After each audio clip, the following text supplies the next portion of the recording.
میرا نام اقصیٰ ہے۔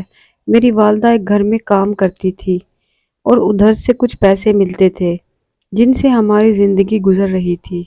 میری چھوٹی بہن اور ایک چھوٹا بھائی پڑھائی کر رہے تھے۔ میں کیونکہ سب سے بڑی تھی اس لیے مجھے گھر میں ہی رہنا پڑتا۔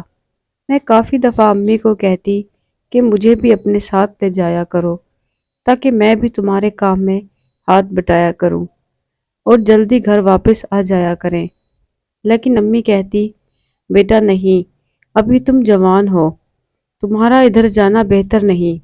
میں گھر میں سلائی کا کام کرتی تھی اور ادھر سے کچھ پیسے آ جاتے تھے جس سے گھر کے اخراجات پورے ہو رہے تھے۔ میں نے اور میری امی نے بہت زیادہ غریبی کے دن دیکھے اور آخر کار ہمارا بھائی پڑھ لکھ کر بڑا ہو گیا۔ اس کی ایک جگہ نوکری لگ گئی اور ادھر سے بھی کچھ پیسے آنا شروع ہو گئے اور آہستہ آہستہ ہمارے حالات سدھرنے لگے۔ اب کیونکہ میرا بھائی بڑا ہو گیا تھا اور میری بھی عمر 25 سال ہو گئی تھی، میری امی مجھے کہنے لگی بیٹا اب تمہاری شادی کی عمر ہے، اپنے لیے کوئی اچھا سا لڑکا دیکھ لو تاکہ ہم تمہاری شادی کر دیں۔ میری امی نے تو کہا اگر تم کہتی ہو تو تمہاری شادی میں اپنی نانی کے ہاں کر دیتی ہوں، کیونکہ میری نانی کی خالہ کا ایک بیٹا رہتا تھا جو کہ یونیورسٹی میں پڑھائی کر رہا تھا۔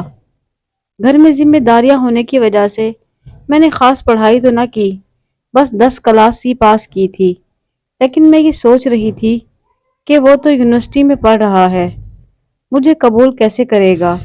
میری امی نے کہا بیٹا ایک بار مجھے اپنی نانی سے بات کر لینے دو، ہو سکتا ہے کہ وہ مان جائیں۔ میں نے امی کو کہا چلے ٹھیک ہے، کوئی بات نہیں، آپ دیکھ لیں۔ میں بھی ان دنوں پریشان رہنے لگی کہ اب مجھے کہیں نہ کہیں کچھ کام کر لینا چاہیے، تو میں نے اپنے بھائی سے کہا مجھے کوئی چھوٹے موٹے کام پر ہی رکھوا دو، کیونکہ امی نے بھی بھائی کی نوکری لگنے کے بعد گھروں میں کام کرنا چھوڑ دیا تھا اور میں چاہتی تھی کہ میں کم از کم اپنی ذمہ داری ہوں تو اچھے طریقے سے اٹھا لوں۔ پھر بھائی نے ایک کال سینٹر میں بات کی اور ادھر میری جاب کروا دی۔ میری زندگی بھی اسی طرح خوشحالی سے گزرنے لگی۔ میں صبح کال سینٹر میں چلی جاتی اور شام کو ادھر سے واپس آ جاتی۔ اس طرح ہم نے اتنی زیادہ محنت کی کہ اپنا نیا گھر بھی بنا لیا اور مجھے اس کال سینٹر میں ایک لڑکے سے پیار ہو گیا جس کا نام عبداللہ تھا۔ عبداللہ کی عمر تقریباً 26 سال تھی اور وہ ابھی تک اپنی عمر کے لحاظ سے جوان ہی لگتا تھا۔ آہستہ آہستہ ہم دونوں کی بات چیت ہونا شروع ہو گئی۔ عبداللہ نے مجھے کہا کہ اگر تم برا نہ مانو تو ایک بات کہنا چاہتا ہوں۔ میں نے کہا ہاں بولو، کیونکہ مجھے پتا تھا اگر میں اس سے اتنا زیادہ پیار کرتی ہوں تو وہ بھی مجھ سے محبت کرتا ہی ہوگا۔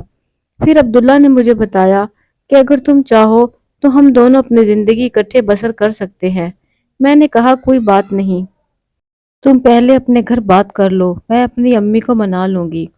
پھر عبداللہ نے اپنے گھر میں بات کی اور اس کی والدہ مان گئی اور اس طرح میری شادی عبداللہ کے ساتھ ہو گئی اور آج میں اور عبداللہ دونوں کال سینٹر میں مینیجر کے طور پر کام کرتے ہیں، کیونکہ اس کال سینٹر میں کام اتنا زیادہ بڑھ گیا کہ 2 سینٹر کھولنے پڑے اور کمپنی ہم دونوں کے کام سے اتنا زیادہ خوش ہوئی کہ دونوں ہی محنتی بچے ہیں اور قابل بھی ہیں، اس لیے اس کمپنی نے ہم دونوں کو ہی مینیجر بنا دیا۔ ایک ہفتہ عبداللہ شام کی ڈیوٹی کرتا اور ایک ہفتہ میں شام کی ڈیوٹی کرتی۔ اس طرح ہم دونوں کام بھی کرتے رہے اور آہستہ آہستہ ہم نے اپنا گھر بھی نیا لے لیا، کیونکہ عبداللہ پہلے کرائے والے گھر میں رہتا تھا۔ اس کہانی سے آپ کو کیا سبق ملتا ہے؟ کامنٹ میں لازمی بتائیے گا۔ مجھے دیجیے اجازت، اپنا بہت سارا خیال رکھیے گا۔ اللہ حافظ۔